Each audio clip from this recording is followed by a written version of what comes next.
열왕기상 제13장 1절에서 10절 말씀.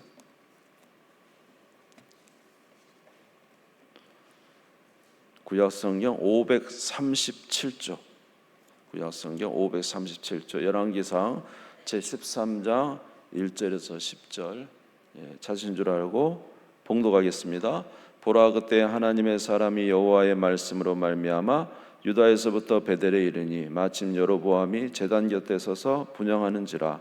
하나님의 사람이 제단을 향하여 여호와의 말씀을 외쳐 이르되, 제단아 제단아, 여호와께서 이와 같이 말씀하시기를, 다윗의 집에 요시아라 이름하는 아들을 낳으리니 그가 내 위에 분향하는 산당 제사장을 내 위에서 제물로 바칠 것이요 또 사람의 뼈를 내 위에서 사르리라 하셨느니라 하고, 그날에 그가 징조를 들어 이르되, 이는 여호와께서 말씀하신 징조라. 제단이 갈라지며 그 위에 있는 재가 쏟아지리라 하매, 여로보암 왕이 하나님의 사람이 베델에 있는 제단을 향하여 외쳐 말함을 들을 때에 제단에서 손을 펴며 그를 잡으라 하더라. 그를 향하여 편 손이 말라 다시 거두지 못하며, 하나님의 사람이 여호와의 말씀으로 보인 징조대로 제단이 갈라지며 재가 제단에서 쏟아진지라. 왕이 하나님의 사람에게 말하여 이르되, 청하건대 너는 나를 위하여 내 하나님 여호와께 은혜를 구하여 내 손이 다시 성하게 기도하라. 하나님의 사람이 여호와께 은혜를 구하니 왕의 손이 다시 성하도록 전과 같이 되니라. 왕이 하나님의 사람에게 이르되, 나와 함께 집에 가서 쉬라. 내가 내게 예물을 주리라. 하나님의 사람이 왕께 대답하되, 왕께서 왕의 집 절반을 내게 준다 할지라도 나는 왕과 함께 들어가지도 아니하고 이곳에서는 떡도 먹지 아니하고 물도 마시지 아니하리니, 이는 곧 여호와의 말씀이 내게 명령하여 이르시기를, 떡도 먹지 말며 물도 마시지 말고 왔던 길로 되돌아가지 말라 하셨음이니이다 하고, 이에 다른 길로 가고 자기가 베델에 오던 길로 되돌아가지도 아니하니라. 아멘. 이제 우리가 구역 예배를 드리기 때문에 이제 구역 예배에 함께 나눌 수 있는 본문의 말씀을 가지고 나눕니다. 오늘 말씀은 이제 그냥 몇 가지 말씀을 이렇게 나열하는 방식으로 말씀을 보도록 하겠습니다. 이제 오늘 내용은 여러분이 이제 기억을 하시겠 줄로 압니다만은, 여로보암이 이제 르호보암, 여로보암, 르호보암 이렇게 분별이 되시죠? 네, 그래서 이제 솔로몬의 아들은 르호보암이고, 여로보암이 아히야 선지자를 통해서 이제 10개 지파를 하나님으로부터 받게 됩니다. 그래서 북쪽 이스라엘이 이제 생기게 되고, 르호보암의 시대에 이제 나라가 나뉘게 된다 했습니다. 그런데 이제 이 여로보암이 생각해 보니까 좀 문제가 하나 있었어요. 그것이 뭐냐면, 여호와의 성전이 유다 지파, 다시 말해서 예루살렘의 성전이 있잖아요. 그러니까 이제 하나님께서 그 모세 율법에 말하기를, 남자는 1년에 3번씩 꼭 어디에 가야 되냐면 그 성전에 가서 하나님 앞에 보여야 되는 게 율법이잖아요. 근데 이제 이러다 보면은 북쪽 이스라엘에 있는 사람들이 다 절기 때마다 내려가서 이제 예루살렘에서 제사를 드리다 보면은 이제 북쪽 이스라엘 사람들이 마음이 다시 유다로 향하지 않겠느냐, 이러면은 이제 내게서 마음이 떠나게 되고 이 나라가 다시 유다로 귀속되리라, 이런 생각을 하면서 여로보암이 이제 가졌던 생각이 뭐냐면 뭡니까? 그 예루살렘 성전 같은 제단을 이제 2개를 만드는 것입니다. 북쪽에다가. 그래서 이제 베델에다가 하나 만들고요. 저 위에 단에도 만들었어요. 제가 성지순례 갔는데 제가 예루살렘 성벽 앞에까지는 갔는데 들어가지는 못했습니다. 이유가 일이 있었어요. 그런데 그 단은 여러분 성경에 보면 단에서 부엘세바 이런 말씀 들어보셨어요? 단에서 부엘세바. 이제 그 내용이 뭐냐면, 단은 이스라엘의 북쪽 끝이고 부엘세바는 남쪽 끝입니다. 그래서 이제 저 북쪽 끝에다가 이제 금송아지를 하나 만들어 놓고, 거기다 이게 이 금송아지가 너희를 애굽에서 구원해낸 여호와이다, 하나님이다. 그러니 예루살렘에 갈 필요 없다. 또 베델에다가 하나 만들어 놓고 거기다가 이제 여기가 이 금송아지를 만들어 놓고, 이것이 너희를 애굽에서 구원한 하나님이시다. 그러니 예루살렘에 갈 필요 없다. 이렇게 하면서 이제 그 우상을 이제 만들어 놓은 것입니다. 그래야 자기의 이제 자기 나라가 존속할 수 있을 것 같으니까. 자, 그래서 이제 좀 깁니다만은 제가 한번 읽어보겠습니다. 열왕기상 12장 26절 32절에 보면은 그의 마음에 스스로 이르기를 나라가 이제 다윗의 집으로 돌아가리로다. 만일 이 백성이 예루살렘에 있는 여호와의 성전에 제사를 드리고자 올라가면 이 백성의 마음이 유다 왕 된 그들의 주 르호보암에게로 돌아가서 나를 죽이고 유다 왕 르호보암에게로 돌아가리로다 하고 이에 계획하고 두 금송아지를 만들고 무리에게 말하기를 너희가 다시는 예루살렘에 올라갈 것이 없도다. 이스라엘아, 이는 너희를 애굽 땅에서 인도하여 올린 너희 신들이라 하고 하나는 베델에 두고 하나는 단에 둔지라. 이 일이 죄가 되었으니 이는 백성들이 단까지 가서 그 하나에게 경배함이더라. 그가 또 산당들을 짓고 레위 자손 아닌 보통 백성으로 제사장을 삼고 여덟째 달 곧 그 달 15째 날로 절기를 정하여 유다의 절기와 비슷하게 하고 제단에 올라가되 베델에서 그와 같이 행하여 그가 만든 송아지에게 제사를 드렸으며 그가 지은 산당의 제사장을 베델에서 세웠더라. 그러니까 이제 초막절이 7월 15일이거든요. 초막절이 7월 15일. 그러니까 절기도 또 8월 15일로만 한 달 뒤로 해놓고 그래서 비슷하게 해가지고 이제 했는데 결정적으로 이게 뭡니까? 하나님 앞에서는 엄청난 죄죠. 하나님이 제일 싫어하는 게 무슨 죄예요? 우상 숭배 아닙니까? 근데 이제 우상을 2개나 만들어 놓고 이제 우상 숭배를 하는 것입니다.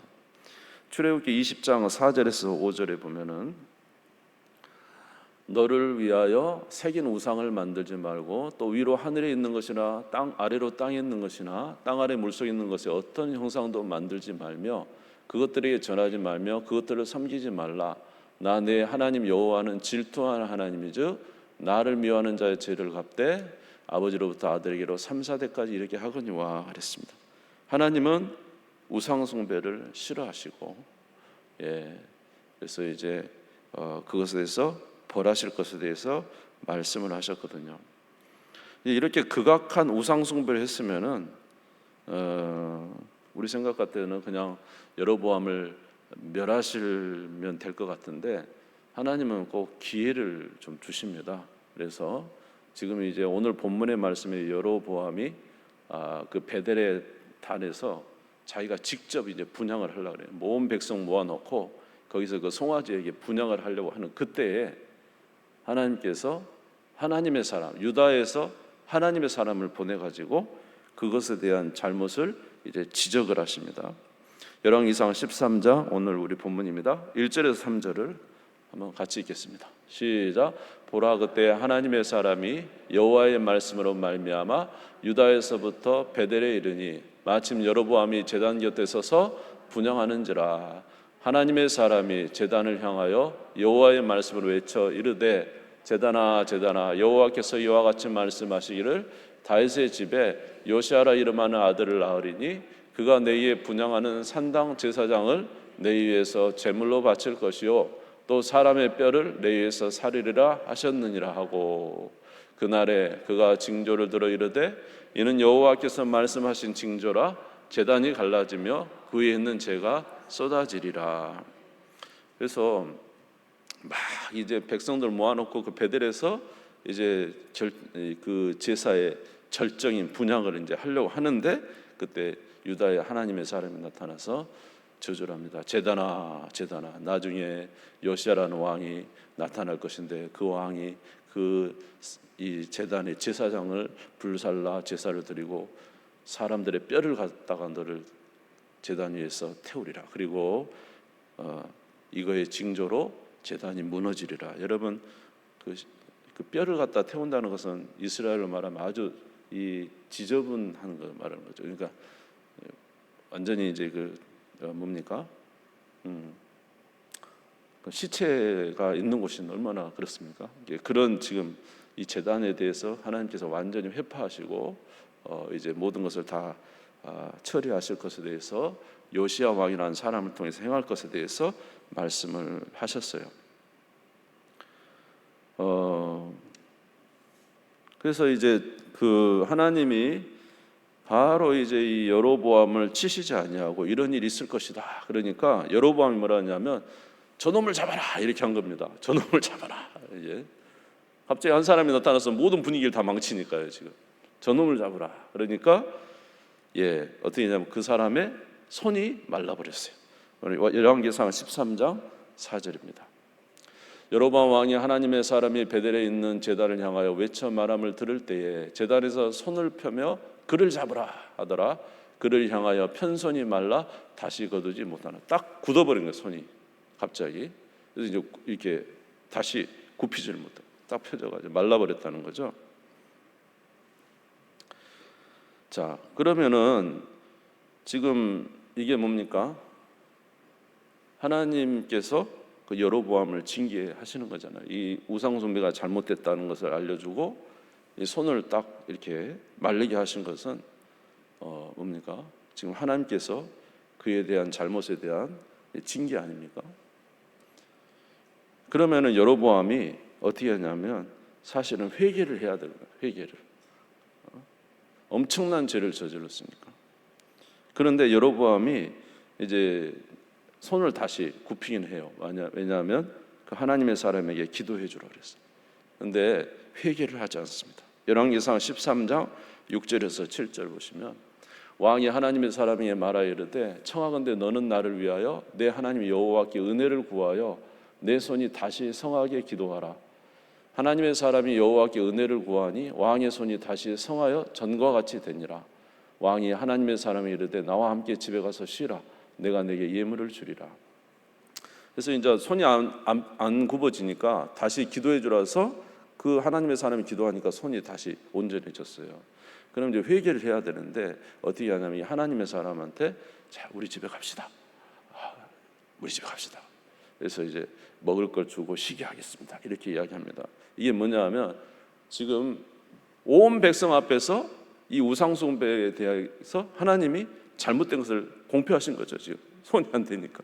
그래 이제 다시 이게 회복되니까 얼른 이 사람을 데려가 가지고 이 사람 데리고 가서 먹이면서 뭡니까? 그 일에 대한 하나님의 진노에 대해서 무마시키려고 지금 데려가서 쉬고 내가 먹고 당신에게 예물을 주겠습니다. 이렇게 말한 것입니다. 그러니까 하나님의 진노를 받았으면 회개를 해야 되는데 회개하는 게 아니고 지금 여로보암은 어쩐지 그것을 모면해 보려고 하는 그런 의도가 있는 거예요. 자, 이제 중요한 것은 저와 여러분의 삶에도 우리는 뭐 이렇게 뭐 우상 숭배를 한다든지 뭐 제단에서 우리가 절한다든지 그러진 않잖아요. 근데 문제는 우리도 우리의 삶에 보이는 우상이 아니라 저와 여러분의 삶에 보이지 않는 우상이 있죠. 있죠.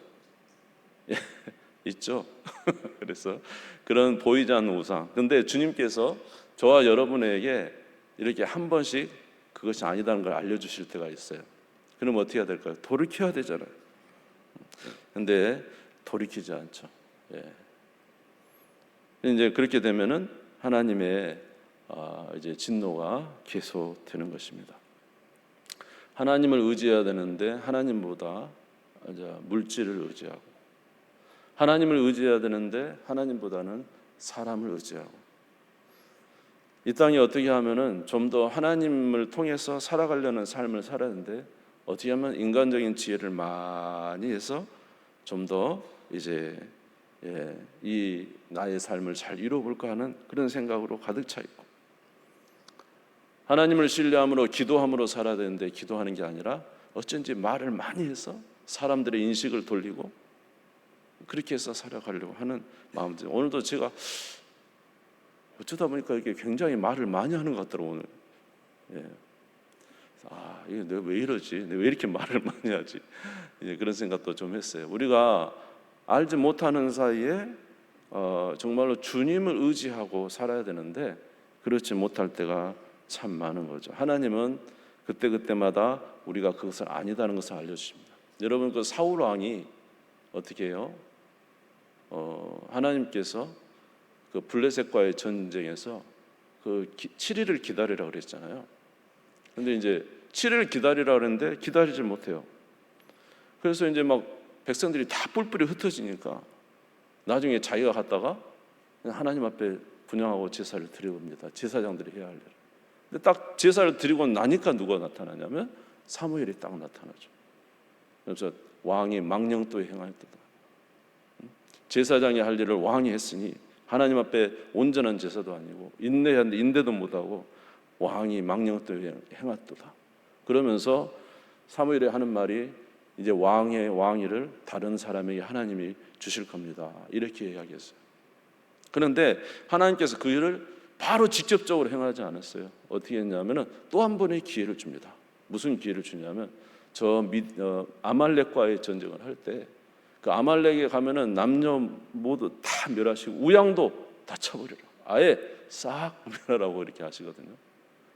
근데 이제 어떻게 합니까? 이 사울 왕이 한 번의 기회가 주어졌잖아요. 또 그러면 전적으로 순종해야 되지 않아요?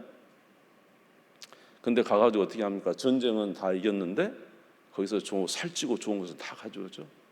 그러면서 뭐라고 합니까? 여호와께 제사드리기 위해서 가져왔습니다. 그러니까 이제 우리가 잘 아는 유명한 말씀이 무슨 말씀이었어요?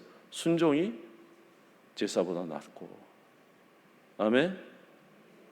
여호와의 말씀을 듣는 것이 순양의 기름보다 낫고. 이게 우리 유명한 말씀이잖아요. 그러니까 하나님께서 기회를 주시면은 빨리 돌이켜야 되잖아요. 지금 이렇게 여로보암에게 하나님께서 이 손을 마르게 하셨단 말이죠. 그러면 지금 여로보암에게 경고하시는 거예요. 온 백성에게 경고하는 거잖아요. 그러면 마음을 돌이켜야 되는데 어쩌든지 백성들한테 이 위기 모면하려고 데려가서 선지자에게 먹을 것 입히고 주려고 한다는 거죠. 이런 일이 참 많습니다. 저와 여러분도 마찬가지예요. 우리는 이렇게 여로보암 같은 이런 것은 아닐지 모르지만 우리의 삶의 작은 우상 같은 하나하나를 주께서 저와 여러분에게 말씀하실 때 그건 아니잖아. 진정으로 주님을 경배해야 될 그 경배의 목적에서 벗어나 있음에 주께서 말씀하시는데 그럼에도 불구하고 반복적으로 주의 뜻에 거하지 않는다면 우리도 이제 이 우상 숭배에 하나님께서 말씀하신 진노에 우리가 거할 수 있게 된다는 사실을 기억하면서 주께서 우리를 막으실 때에 누가 그러더라고요. 오늘이 가장 좋은 날이에요. 돌이키기 가장 좋은 날이 오늘이에요. 예. 아멘 안 하셔도 오늘이에요. 오늘이 돌이키기 가장 좋은 날이라고. 아멘. 주께로 돌이키는 우리 모두가 되시기를 바랍니다. 자, 여로보암 보겠습니다. 열왕기상 13장 33절에서 34절. 여로보암이 이 일 후에도 그의 악한 길에서 떠나 돌이키지 아니하고 다시 일반 백성을 산당의 제사장으로 삼되 이 일이 있은 후에도 누구든지 자원하면 그 사람을 산당의 제사장으로 삼았으므로 이 일이 여로보암 집에 죄가 되어 그 집이 땅 위에서 끊어져 멸망하게 되니라. 그 뒤로도 여로보암 돌이키지 않았어요. 그래서 어떻게 되냐면 열왕기상 15장 27절에서 30절에 보면은 여로보암뿐만 아니라 온 집안이 다 하나님께서 이제 제가 같이 한번 읽어볼까요? 시작. 이에 이사갈 족속 아이야의 아들 바아사가 그를 모반하여 블레셋 사람에 속한 기브돈에서 그를 죽였으니 이는 나답과 온 이스라엘이 기브돈을 에워싸고 있었습니다. 유다의 아사 왕 셋째 해에 바아사가 나답을 죽이고 대신하여 왕이 되고 왕이 될 때 여로보암의 온 집을 쳐서 생명 있는 자를 한 사람도 남기지 아니하고 다 멸하였는데 여호와께서 그의 종 실로 사람 아이야를 통하여 하신 말씀과 같이 되었으니 이는 여로보암이 범죄하고 또 이스라엘에 범하게 한 죄로 말미암으며 또 그가 이스라엘 하나님 여호와를 노엽게 한 일 때문이었더라. 아까 나답은 여로보암의 아들이에요. 그러니까 여로보암이 죽고 나답 밑에 바하사가 완전히 여로보암 집을 다 쓸어. 한 사람도 남기지 않고 다 죽였다잖아요. 왜냐하면 이건 좀 극악한 죄잖아요. 여호와만을 섬길 이 이스라엘 백성들에게 우상 제단을 2개나 쌓아놓고 하나님이 지금 기회를 주셨음에도 불구하고 뒤에도 여전히 하나님을 떠나 악을 행함으로 하나님께서 이제 쓸어버렸는데 한 명도 남기지 않고 다 없앴대요. 그러므로 사랑하는 성도 여러분, 기회를 주실 때, 아멘, 기회를 주실 때 우리 주께로 돌이키는 저와 여러분 되시기 바랍니다. 여러분, 우리가 길을 가도 그러잖아요. 처음에 딱 길을 갈 때 잘못 갔으면 바로 돌이키면 되잖아요. 그렇죠? 근데 옆으로 쭉 갔어요. 돌이키려면 얼마나 힘들어요. 우리가 돌이켜야 될 때 빨리 돌이키면 쉽단 말이죠. 마음 하나만 고쳐먹으면 되잖아요. 그런데 그냥 가. 나중에 돌이키려고 하면 정말로 어려운 것입니다. 그러니까 오늘 참 어렵고 힘든 일이지만 저와 여러분 가운데 혹이라도 주님께서 말씀하시기를 너 이거 돌이켜라 하는 말씀을 하신다면, 우리가 돌이키게 된다면 복이 되고 은혜가 되고 생명이 되고 삶이 되는 줄 믿습니다. 그렇게 행하는 우리가 되기를 주의 이름으로 축원합니다. 두 번째로 오늘 말씀에 보면은 우리 하나님은 예언하시는 하나님이고 그 예언에 대해서 징조를 보여주심으로 그 예언이 이루어질 것에 대해서 말씀하시는 하나님이에요. 열왕기상 13장 2절에서 3절에 보면 우리 하나님이 예언을 하십니다. 이런 일이 있을 거라고. 같이 한번 읽겠습니다. 시작. 하나님의 사람이 제단을 향하여 여호와의 말씀으로 외쳐 이르되 제단아 제단아 여호와께서 이와 같이 말씀하시기를 다윗의 집에 요시아라 이름하는 아들을 낳으리니 그가 내 위에 분향하는 산당 제사장을 내 위에서 제물로 바칠 것이요 또 사람의 뼈를 내 위에서 살리리라 하셨느니라 하고 그날에 그가 징조를 들어 이르되 이는 여호와께서 말씀하신 징조라 제단이 갈라지며 그 위에 있는 재가 쏟아지리라 하매. 이제 그 하나님의 사람이 제단을 보면서 말해요. 제단아 제단아 나중에 요시아 다윗의 아들 요시아라는 왕이 나타날 것이다. 그러면 그 제단 위에 이 제단에서 드린 제사장을 제물로 바칠 것이고 무덤에 있는 뼈들을 갖다가 이 제단을 더럽힐 것이다. 태워서. 그리고 그것에 대한 그것이 이루어질 것에 대한 징조로 지금 있는 이 제단이 무너지고 그 재가 다 쏟아질 것이다. 그랬는데 열왕기상 13장 5절을 보겠습니다. 실제적으로 그 징조가 이루어집니다. 하나님의 사람이 여호와의 말씀을 보인 징조대로 제단이 어떻게 됐어요? 갈라지고 제단에서 재가 쏟아졌어요. 그러니까 요시아라는 왕이 나와서 그런 일을 행할 것이다 라는 이 말이 이루어질 것에 대해서 징조를 보여주는데 징조가 이제 쏟아지는 거죠. 제단이 갈라지고 쏟아져. 우리 하나님께서는 예언을 하시고 그 예언이 이루어지는 것에 대한 징조들을 보여주심으로 그것이 이루어질 것에 대해서 우리에게 믿음을 갖게 하시는 것입니다.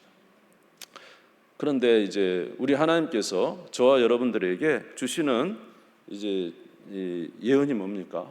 마지막 날에 이 세상 모든 것이 이제 망하고 하나님의 심판이 있을 것에 대해서 예언을 하셨죠. 오늘날 우리에게 남은 이제 예언은 그거 하나 아닙니까? 이 세상 모든 걸 심판하고 주님이 다시 재림하실 것이라는 말씀이잖아요.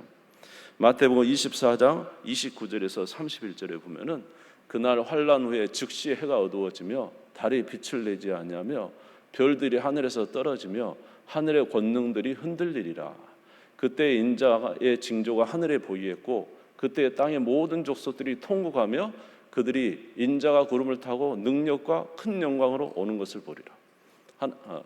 그가 큰 나팔 소리와 함께 천사들을 보내리니 그들이 그의 택하신 자들을 하늘 이 끝 저 끝까지 사방에서 모으리라. 그러니까 마지막 날에 이 세상 모든 것을 하나님께서 심판하시고 예수님이 다시 오실 것에 대해서 말씀해 주셨잖아요. 그런데 이렇게 예수님이 마지막 날에 다시 오실 것에 대한 예표, 다시 말해 오늘 말로 하면 징조로 무엇을 보여주셨냐면 예수님이 오시기 전에 이런 일이 있을 것이다. 기근과 전쟁과 기후가 잘못될 것에 대해서 예언을 하셨거든요. 이런 일이 이루어지면 그날이 가까운 줄 알라. 아멘. 마태복음 24장 6절에서 8절에 보니까 난리와 난리 소문을 듣겠으나 너희는 삼가 두려워하지 말라. 이런 일이 있어야 돼. 아직 끝은 아니니라.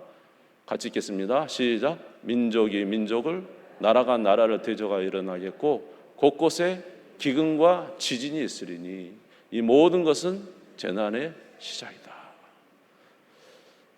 이제 마지막 날 심판이 다가올 것에 대한 징조, 아까도 그 제단이 무너지면서 요시아가 나타날 것이라고 했는데 실제적으로 300년 후에 요시아가 나타나서 그 모든 일을 합니다. 똑같이 합니다. 열왕기하 23장에 보시면 15절 이하에 보면 그대로 나와 있거든요. 이제 나중에 가서 보시고요. 그러니까 마지막 날에 이런 일이 있을 것에 대한 징조가 있는데 그 징조가 뭐냐면 기근과 전쟁과 난리가 날 것이다. 그렇다고 해서 지금 당장 주님 오신다는 거 아니니까 너무 그렇게 막 두려워하지 마세요. 오실 수도 있지만 또 오신다는, 지금 바로 오신다는 그거는 아니고 이런 게 다 뭐라고요? 주님 오시는 뭐라고요? 징조다. 이해가 되십니까? 그러니까 이전에는 별거 아닌 게 오늘날에는 전쟁도 어마어마하잖아요. 이전에 뭐 사람들이 이렇게 하던 전쟁이 아니라 지금은 뭐 무기 하나면 뭐 그냥 갑자기 모든 도시가 다 망하는 이런 지금 상황이 왔고, 예전에 비하면 전쟁도 크기가 어마어마하고 이게 무기가 보통이 아니고 벌써 이제 일본에서 방류하는 그 방류로 인해서 온 세계 사람들이 두려움에 떨고 있는 거잖아요. 그러니까 그 크기가 점점 커지는 거예요. 지진도, 기후도, 전쟁도, 민족과 민족이 일어나는 모든 것이 점점 커지는 거예요. 뭘 나타내는 거예요? 이런 일이 있을 것이라는 징조를 나타내는 거죠. 무슨 말인지 이해가 되시죠? 그러면 이 징조가 다 뭐라는 거예요? 주의 말씀이 이루어질 것에 대한 우리에게 말씀해 주는 거라는 거예요. 마태복음 24장 23절에서 25절에 보면은 같이 한번 읽겠습니다. 시작. 그때 사람이 너에게 말하되 보라 그리스도가 여기 있다 혹은 저기 있다 하여도 믿지 말라. 거짓 그리스도들과 거짓 선지자들이나 큰 표적과 기사를 보여 할 수만 있으면 택하는 자들도 미혹하리라. 말세가 되면 누가 많이 나타난다고요? 거짓 선지자들. 그래서 거짓 그리스도 막 나타난대요. 말세가 되면. 근데 그때 따라가지 말라고. 오늘날 얼마나 많은 거짓 선지자들, 거짓 그리스도가 얼마나 많습니까? 그러니까 이런 게 다 사실은 지금 뭘 나타내고 있는 거예요? 주님이 말씀하신데 말세가 되면 이런 일이 있을 것이다. 디모데후서 3장 1절에서 5절 같이 읽겠습니다. 시작. 너는 이것을 알라. 말세에 고통하는 때가 이르러 사람들이 자기를 사랑하며 돈을 사랑하며 자랑하며 교만하며 비방하며 부모를 거역하며 감사하지 아니하며 거룩하지 아니하며 무정하며 원통함을 풀지 아니하며 모함하며 절제하지 못하며 사나우며 선한 것을 좋아하지 아니하며 배신하며 조급하며 자만하며 쾌락을 사랑하기를 하나님 사랑하는 것보다 더하며 경건의 모양은 있으나 경건의 능력은 부인하니 이 같은 자들에게서 내가 돌아서라. 말세에 얼마나 사람들이 무정하고 부모 공경 안 하고 정말로 이런 일이 있을 것이다. 오늘날 시간이 가면 갈수록 그렇잖아요. 개인주의와 정말로 그냥 예전에 사람들 인간미가 점점 줄어들잖아요. 사는 건 좋지만 인간미는 정말로 사라지고 있어요. 말세에 이런 일이 있을 것이다 하는데 말세로 갈수록 이렇지 않습니까? 이게 다 징조라는 거죠. 무엇에 대한 징조? 주님이 오실 것에 대한 징조라는 것입니다. 하나님은 우리에게 예언하시고 그 일들이 이루어질 것에 대한 징조를 보여주셨어요. 그러므로 저와 여러분들은 하나님의 말씀을 믿는 자가 되어야 되는데 문제는 저와 여러분이 정말로 이 말씀을 믿고 주님 재림을 믿고 있느냐, 마지막 날에 하나님이 불로 심판한다는 이 불심판을 믿고 있느냐. 어찌 저와 여러분 진정으로 그거에 대해서 믿고 있고 경각심을 가지고 깨어 있습니까? 열처녀의 비유에서 그 신랑을 맞는 열처녀가 있어요. 다 신랑을 기다린다고 해요. 그런데 미련한 5처녀는 신랑을 기다리는 거하고 졸곤 했는데 뭐 준비 안 했죠? 기름 준비 안 했어요. 등은 있어요. 등은 기름 준비 안 했어요. 실제적으로 준비 안 한 거잖아요. 그런데 지혜로운 5처녀는 신랑 올 것을 알고 등을 준비하고 졸고는 있지만은 기름을 딱 준비해놨어요. 신랑 맞을 준비를 하고 있는 거죠. 근데 저와 여러분이 정말로 우리가 이제 우리가 신앙생활을 하고 이렇게 있지만 진짜로 주님 오실 것에 대한 준비가 되어 있는 거. 이런 징조들을 다 보여줘도 그 징조를 보고 그래 날씨가 좀 안 좋은가 봐. 뭐 전쟁도 나는가 보지 뭐. 이러는데 정말 우리 마음에 성경에서는 이것이 징조다고 이야기하고 있고 주님 오실 날이 가깝다는 이야기를 하시는데 우리가 정말로 그것을 믿고 있는가? 믿음이 무뎌지지 않았는가?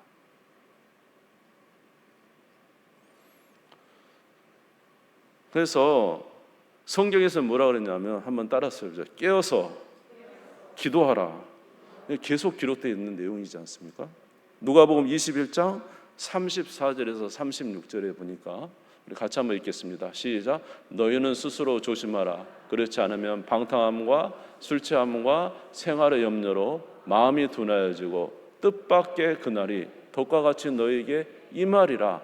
이 날은 온 지구상에 거하는 모든 사람에게 임하리라. 이러므로 너희는 장차 올 이 모든 일을 능히 피하고 인자 앞에 서도록 항상 기도하며 깨어있으라 하시니라. 깨어있어야 돼. 진짜 믿음이 있는가? 진짜 믿음으로 준비하고 있는가? 이건 다른 거죠. 다 잠잠하죠. 신랑이 더디 오니까 다 잠잠해요. 그러나 정말 기름 준비하고 있는가? 이건 중요한 건 믿음인데 믿음을 가지고 있는가?